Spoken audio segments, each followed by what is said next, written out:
from People's Assembly.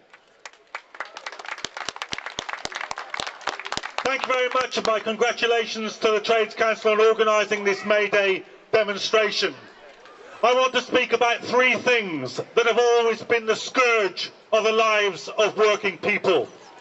I want to talk about war and how to prevent it, about racism and how to stop it, about austerity and how to end it. Now, I say about war, standing on the steps of a war memorial on the 100th anniversary of the First World War, one of the most destructive and bloody conflicts in human history, where millions of working people lost their lives. The dynamic that gave rise to that war and to a second war in the 20th century is still alive amongst us. None of us who have lived through the last 13 years of the war on terror, of the disaster in Iraq, of the continued disaster in Afghanistan. None of us who have lived through that can think that our rulers would not do this again. And I think it's right to remember that between the last May Day and this May Day, we have scored a victory on this front. Last August, David Cameron went to the House of Commons and asked for a vote in favour of attacking Syria. For the first time since 1782, a Prime Minister asked for a vote of war and didn't get it. If he had got it,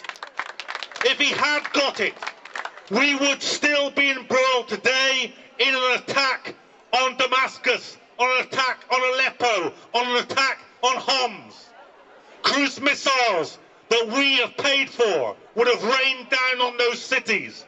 The already terrible bloodshed and disaster that is the Syrian civil war would have had more bloodshed visited upon us because of something that our government did.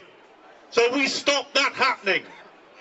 It isn't always true that we can, but after more than 10 years of consistent anti-war campaigning, it finally got through to the thick skulls of the MPs in Westminster that they weren't going to get to go to war and not be punished at the ballot box.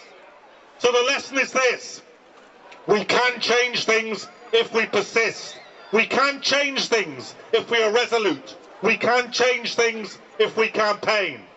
And here's one thing over war that we have to campaign about. The very dangerous situation in Ukraine will be made more dangerous this summer if our government gets away with holding joint military manoeuvres with the United States in the Ukraine. That's what they're planning. They're planning to send British and American troops to the Ukraine this July. Can anyone here think of anything more dangerous, more guaranteed to inflame the situation, more useless for the people of this country than to be involved in that? So the Stop the War Coalition is launching a campaign against this government to prevent that happening. I hope that you'll all be part of it. I want to say this about racism.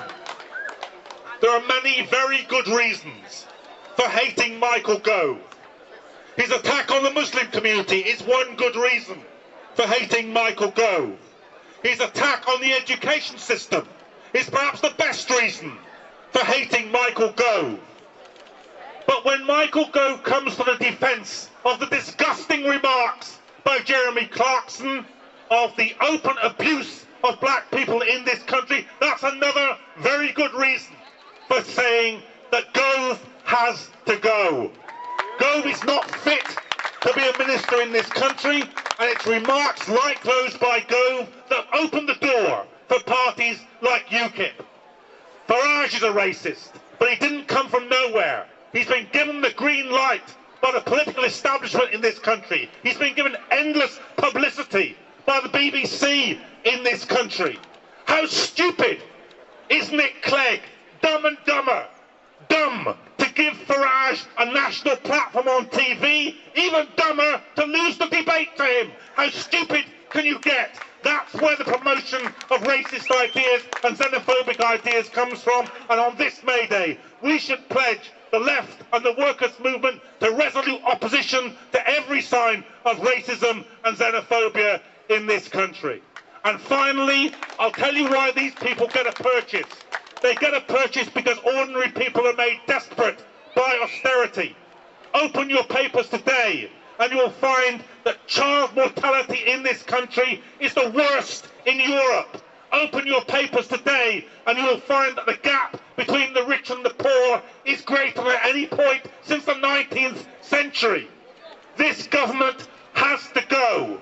This government is determined that the bankers who caused the crisis won't pay for the crisis. There will be ordinary working people with their wages, their conditions, their union rights, their hospital services, their education services. That's the people they're trying to make pay. And we have to put a stop to it. So I call on all of you to join the People's Assembly demonstration in London on the 21st of June, to be part of the mobilisation against austerity, to be part of the second demonstration this year in October, which the TUC are calling. We have to hit this government again and again and again and send out the message. No matter who's in power, whether it's the Tories or any other government in this country, we won't pay for the crisis. We won't pay for what the bankers did to the economy. We won't give up things that were fought for by our fathers, our grandfathers. You're not taking us from it, and we will fight for it to the death. Thank you very much.